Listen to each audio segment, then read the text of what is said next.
वो अब काउंटडाउन शुरू हो गया है और पीएम इन पटना वेटिंग कर रहे हैं, लोग इंतज़ार कर रहे हैं। वो चौराहा अब इतना बड़ा हो गया है कि दूर से ही पटना एयरपोर्ट की जो झलक है वो आपको एक नज़र में देखने पे मजबूर कर देगी। और जब भी प्रधानमंत्री बिहार आते हैं तो कुछ बड़ी सौगात देते हैं। वो अगर समझदार होंगे तो इशारा समझ गए होंगे कि भारतीय सेना जब चाहेगी तब अंदर घुस के मारेगी। नमस्कार, मेरा नाम कुमार गौतम है और आप देख रहे हैं NBC 24। हम बात करेंगे प्रधानमंत्री नरेंद्र मोदी की, जो 2 दिनों के लिए पटना आ रहे हैं। गुरुवार की शाम यानी कि 29 तारीख को 29 मई की शाम 5:30 बजे पटना के इसी एयरपोर्ट पर प्रधानमंत्री लैंड करेंगे और यहीं पर वो एक सौगात भी देंगे, क्योंकि यह सौगात पटना एयरपोर्ट के रूप में है। दरवाजे से शुरुआत करते हैं। जयप्रकाश नारायण अंतर्राष्ट्रीय हवाई अड्डा पटना में आपका स्वागत है।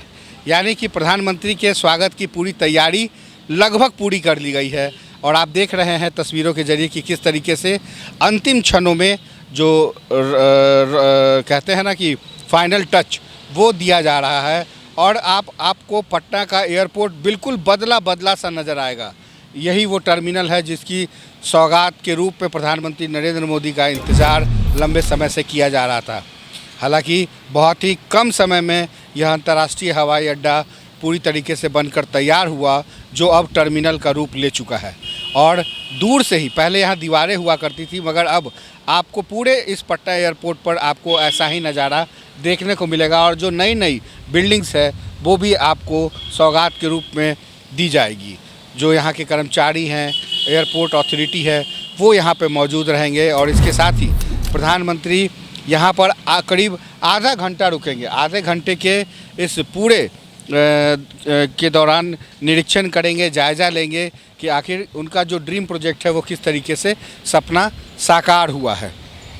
कुल मिलाकर कह सकते हैं कि प्रधानमंत्री नरेंद्र मोदी का जो इंतज़ार है वो अब काउंटडाउन शुरू हो गया है और पीएम इन पटना वेटिंग कर रहे हैं, लोग इंतज़ार कर रहे हैं और यही टर्मिनल है जो सौगात के रूप में दी जाएगी। पटना एयरपोर्ट से का ये जो नज़ारा है वो हम आपको तस्वीरों के ज़रिए भी दिखाएंगे कि चारों तरफ प्रधानमंत्री नरेंद्र मोदी की तस्वीर लगी है।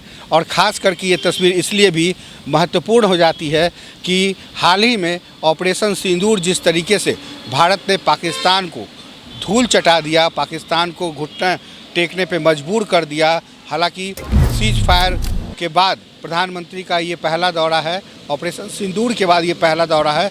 और आपको याद होगा कि मधुबनी में ही उन्होंने किस तरह से कहा था कि आतंकियों को हम ऐसा सबक सिखाएंगे जो कल्पना से परे होगा। और यही वजह है कि पाकिस्तान के लगभग सभी जो आतंकी ठिकाने थे उन पर हमला कर प्रधानमंत्री नरेंद्र मोदी ने पूरे देश का दिल जीत लिया। और दिल जीतने के बाद प्रधानमंत्री नरेंद्र मोदी की जो तस्वीर है उस पर भी लिखा है कि ऑपरेशन सिंदूर की कहानी गर्व से कह रहा है हिंदुस्तानी। भारत के यशस्वी प्रधानमंत्री श्री नरेंद्र मोदी जी, हार्दिक अभिनंदन एवं स्वागत। इसी स्वागत के साथ ही यहाँ पर यहीं से शुरुआत होगी। ठीक 5:30 से 6 बजे तक प्रधानमंत्री नरेंद्र मोदी पटना एयरपोर्ट पर रुकेंगे और ठीक 6 बजे यहाँ से एक रोड शो शुरू होगा। और रोड शो कितना लंबा होगा जो सीधे भारतीय जनता पार्टी के प्रदेश दफ्तर तक पहुँचेगा, ये भी हम आपको दिखाएंगे तस्वीरों के ज़रिए। तो आइए हम चलते हैं सीधे उनके रोड शो के उस पूरे रास्ते से जहाँ वो पहुँचने वाले हैं। आइए। राजधानी पटना का पटना एयरपोर्ट पूरी तरीके से एकदम बदला हुआ स्वरूप, और जिस रास्ते से होकर लोग रोज़ गुजरते थे वो चौराहा अब इतना बड़ा हो गया है कि दूर से ही पटना एयरपोर्ट की जो झलक है वो आपको एक नज़र में देखने पे मजबूर कर देगी। जयप्रकाश नारायण अंतर्राष्ट्रीय हवाई अड्डा में पटना में आपका स्वागत है और इसी स्वागत के साथ प्रधानमंत्री नरेंद्र मोदी की जो सौगात है वो मिल जाएगी। कहने का मतलब बहुत साफ है। और भारत माता का जो झंडा है, भारत का जो झंडा है वो इसी तरीके से लहरा रहा है, परचम लहरा रहा है। और ये पूरा बिल्डिंग आपको रास्ते से ही होते हुए दिखेगा। और यही वो चौराहा है जहाँ बहुत पहले संकीर्ण छोटा हुआ करता था और यहाँ से होकर अब आप कहीं भी चारों तरफ जो रास्ते हैं वो जा सकते हैं। मतलब अगर आप पटना एयरपोर्ट पर आएंगे तो अब आपको ये नज़ारा बिल्कुल बदला सा दिखेगा। और ये सब कुछ कह सकते हैं कि चंद दिनों में ये सड़कें जो है इतनी चौड़ी हो गई है क्योंकि प्रधानमंत्री आने वाले हैं और उनको लेकर जो तैयारी और जो व्यवस्थाएं हैं वो पूरी तरीके से मुकम्मल की जा रही है। पीएम मोदी पटना एयरपोर्ट से शेखपुरा मोड़ होते हुए वो नेहरू पथ के रास्ते इनकम टैक्स गोलंबर पहुंचेंगे और इनकम टैक्स गोलंबर से बीजेपी प्रदेश कार्यालय। बीच में जो तैयारी है, जो जायज़ा है, वो हम आपको लगातार दिखा रहे हैं। ऐसे में आप देख सकते हैं कि किस तरीके से जो डेंटिंग पेंटिंग का दौर है वो जारी है और लगातार दोनों तरफ जो कहते हैं ना कि चकाचक पटना करने की जो कवायद है वो लगभग पूरी होते दिख रही है। और यहाँ पर चूँकि यहाँ पे चिड़ियाखाना का ये जो दीवार है उससे होकर कई पेड़ लंबे चौड़े हैं और यही वजह है कि उन पेड़ों को भी काटा जा रहा है ताकि किसी तरीके की कोई असुविधा ना हो। और डेंटिंग पेंटिंग के जरिए चकाचक पटना के बीच राजधानी पटना से इसी रास्ते से होकर प्रधानमंत्री नरेंद्र मोदी अपना रोड शो पूरा करेंगे।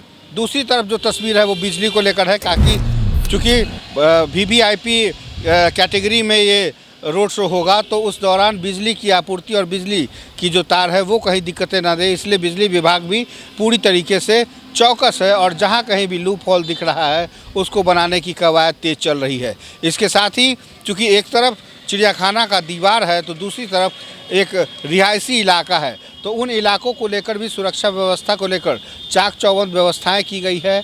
और इन व्यवस्थाओं के साथ साथ जो आम लोग हैं वो इंतज़ार करेंगे प्रधानमंत्री नरेंद्र मोदी का, और इसी रास्ते से होकर जब गुजरेंगे तो तमाम जो लोग हैं वो उनका अभिनंदन और स्वागत करेंगे। 2 दिनों के लिए प्रधानमंत्री नरेंद्र मोदी बिहार आ रहे हैं और ऐसे में हमने आपको पटना के एयरपोर्ट से लेकर के पूरा रोड शो और रोड शो के बाद भारतीय जनता पार्टी के दफ्तर में जब वो पहुंचेंगे तो तकरीबन 1 घंटे से ज़्यादा का वक्त वो ये इसी दफ्तर में बिताएंगे और एक अहम बैठक होगी, एक अहम मीटिंग होगी जिसमें बीजेपी के तमाम जो नेता हैं वो मौजूद रहेंगे। और उनकी मौजूदगी से ठीक पहले जो सुरक्षा व्यवस्था है, जो चाक चौबंद है, वो हम आपको दिखा रहे हैं। पूरी तरीके से बदला हुआ स्वरूप प्रदेश कार्यालय का, जहां पर सिर्फ़ और सिर्फ सुरक्षा ही सुरक्षा है और जितने भी लोग जो आ रहे हैं जा रहे हैं उन तमाम लोगों की आइडेंटिटी की जा रही है, उनकी पहचान की जा रही है, क्योंकि प्रधानमंत्री का दौरा है।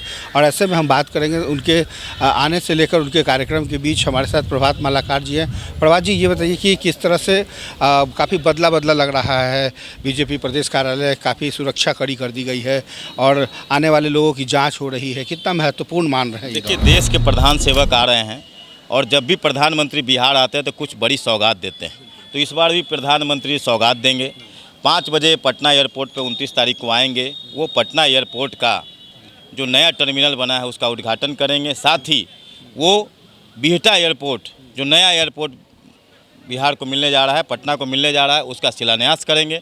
साथ ही वो एयरपोर्ट से शेखपुरा मोड़ होते हुए, सरदार पटेल भवन होते हुए, राजवंशी नगर होते हुए, इनकम टैक्स होते हुए भाजपा प्रदेश कार्यालय वीर चंद पटेल मार्ग आएंगे, जहां वो प्रदेश पदाधिकारियों, विधायकों और सांसदों के साथ, विधान परिषद सदस्यों के साथ वो बैठक करेंगे और बूथ सशक्तिकरण पे बताएंगे। जो बूथ पे हम पीछे रह गए पिछले चुनाव में, जिस पे हम कमज़ोर हैं, जिस पे कुछ वोटों के मार्जिन से हम कहीं ना कहीं से चूक गए, तो वो बूथ सशक्तिकरण का गुर रहस्य जो है वो प्रधानमंत्री बताएंगे। हाँ, टिप्स देंगे। ये बहुत ही महत्वपूर्ण है।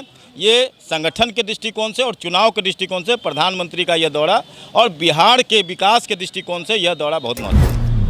तौर पे मालाकार जी ने बताया कि ये दौरा बहुत ही महत्वपूर्ण है और इस महत्वपूर्ण दौरे के साथ साथ कह सकते हैं कि पूरा बीजेपी का जो प्रदेश कार्यालय है वो बदला है। तमाम वो चीज़ें, सुरक्षा के इंतज़ाम, ये सब कुछ आज आपको देखने को मिल रहे हैं, क्योंकि गुरुवार की शाम जैसे ही वो पटना आएंगे और ठीक 7 बजे के बाद जो रोड शो ख़त्म होगा, रोड शो के बाद वो सीधा इसी प्रदेश कार्यालय में आएंगे और इसी प्रदेश कार्यालय में वो एक अहम बैठक करेंगे।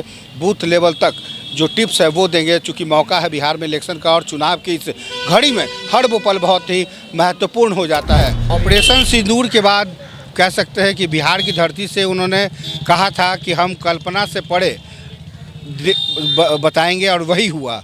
एक बार फिर बिहार आ रहे हैं पीएम मोदी। देखिए, प्रधानमंत्री जी का बिहार के धरती पर हम लोग पुरजोर स्वागत करेंगे, क्योंकि उन्होंने इसी बिहार की धरती से पाकिस्तान को एक मैसेज दिया था, आतंकवादियों को, कि उनको ऐसा सबक सिखाया जाएगा जो कल्पना से परे होगा। और जो भारतीय सेना ने केंद्र सरकार के आदेश के बाद, क्योंकि देखिए सेना जो है अपने मन से कार्रवाई कभी नहीं करती है। सेना के ऊपर जो है केंद्र सरकार होती है, राष्ट्रपति होते हैं, रक्षा मंत्री होते हैं, प्रधानमंत्री होते हैं। जब केंद्र सरकार से आदेश मिलता है तब सेना कार्रवाई करती है। तो इसलिए प्रधानमंत्री मोदी जी को बहुत बहुत धन्यवाद। और भारतीय सेना ने जो पाकिस्तान में घुसकर जो तहलका मचाया, उनके एयरबेस को जो तबाह किया, वो अगर समझदार होंगे तो इशारा समझ गए होंगे कि भारतीय सेना जब चाहेगी तब अंदर घुस के मारेगी। क्योंकि ये देखिए हमारे ये हैं जो हमारे संघ के अध्यक्ष हैं, बिहार राज्य पूर्व सैनिक संघ के अध्यक्ष हैं, ये हमारे महासचिव हैं, ये सभी पूर्व सैनिक लोग हैं। और हम सैनिक जो हैं इससे ज़्यादा कोई दूसरा नहीं समझ सकता। हम लोग हाँ हम लोग पूर्व सैनिक लोग हैं। हम लोग मने मने तैयार थे कि देश को अगर ज़रूरत पड़ता है तो हम सब लोग एकदम देश की सेवा करने के लिए फिर से तैयार हैं। और भारत माता की जयकार बोलकर हम लोग मोदी जी का यहाँ पर स्वागत करेंगे। भारतीय सेना को जयकार बोलकर स्वागत करेंगे। हमारे संघ के अध्यक्ष जी हैं। अच्छा, ये आमंत्रण किस चीज़ का है? ये आमंत्रण मोदी जी के स्वागत में जो लोग यहाँ पर आएंगे उनको हम लोग आमंत्रित कर रहे हैं इस आमंत्रण पत्र के द्वारा। ये आमंत्रण पत्र जो है हम लोग सभी लोग को दे रहे हैं और इसके द्वारा सभी लोग को हम लोग आमंत्रित कर रहे हैं कि आइए और देश के ऐसे प्रधानमंत्री का स्वागत कीजिए जिन्होंने देश को कभी झुकने नहीं दिया। और पाकिस्तान जैसे देश को बोलता है कि आतंकवाद और वहाँ का सेना और पाकिस्तान अलग अलग है, लेकिन जिस तरह से आतंकवादी कार्रवाई के बाद पाकिस्तान रिट्रीट किया, इस तरह से साबित हो गया कि पाकिस्तान के सेना, पाकिस्तान की सरकार और आतंकवादी में कोई फर्क नहीं है। पटना में प्रधानमंत्री यानी कि पीएम इन पटना प्रदेश कार्यालय में करीब 8 बजे तक वो बीजेपी के प्रदेश कार्यालय में अहम बैठक करेंगे, जिसमें बीजेपी के लगभग सभी नेता मौजूद होंगे। और 1 घंटे तक इस बैठक के बाद प्रधानमंत्री नरेंद्र मोदी सीधा राजभवन पहुंचेंगे। जी हाँ, राजभवन पहुंचेंगे, जहां पर वो रात्रि विश्राम करेंगे। और रात्रि विश्राम के साथ ही मुख्य प्रधानमंत्री राज्यपाल से शिष्टाचार मुलाकात भी करेंगे। और इस मुलाकात के साथ ही राजभवन में वो रात्रि विश्राम के साथ अगले दिन सुबह उठेंगे। और फिर प्रधानमंत्री नरेंद्र मोदी अगले दिन पटना एयरपोर्ट पर हेलीपैड के जरिए वो सीधा विक्रमगंज यानी कि रोहतास जाएंगे, जहां पर एक बड़ी सौगात कह सकते हैं कि तकरीबन 50,000 करोड़ रुपए से बड़ी सौगात वहीं से देंगे और रोहतास में एक आम सभा को संबोधित करेंगे। तो सबसे ज़्यादा समय प्रधानमंत्री नरेंद्र मोदी पटना आने के बाद अगर किसी जगह पर बिताएंगे तो यही है राजभवन, जहां वो आएंगे और रहेंगे, ठहरेंगे। यहाँ पे उनका खाना पीना भी होगा और अगले दिन वो सीधा यहाँ से रोहतास जाएंगे। रोहतास के बाद वो पटना तो आएंगे, लेकिन सीधे पटना एयरपोर्ट से ही दिल्ली रवाना हो जाएंगे। कुल मिलाकर ये कह सकते हैं कि प्रधानमंत्री नरेंद्र मोदी के इस पूरे कार्यक्रम के दौरान हर एक मिनट टू मिनट जो कार्यक्रम रखा गया है उसमें बस बिहार के लिए एक सौगात ही है। क्योंकि शुरुआत की बात करें तो पटना एयरपोर्ट को जिस तरीके से टर्मिनल का एक बहुत बड़ा सौगात तो बिहार के लोगों को मिलेगा। और उसके बाद रोड शो के जरिए वो सीधे अपने प्रधानमंत्री को देख सकते हैं। और जो बेली रोड है, जिसको नेहरू पथ कहते हैं, नेहरू पथ के दोनों तरफ तमाम सुरक्षा व्यवस्था के बीच प्रधानमंत्री जब गुजरेंगे तो आम जनता उन्हें सीधे देख सकती है। इसके बाद बीजेपी प्रदेश कार्यालय में जो मीटिंग है वो तो होना ही है, क्योंकि स्वाभाविक है कि बिहार में विधानसभा का चुनाव है और इस चुनाव से ठीक पहले प्रधानमंत्री का ये दौरा काफ़ी महत्वपूर्ण माना जा रहा है। तो बस इंतज़ार कीजिए, काउंटडाउन शुरू हो गया है, क्योंकि पीएम पटना आने वाले हैं। सहयोगी पंकज के साथ कुमार गौतम, NBC 24 पटना।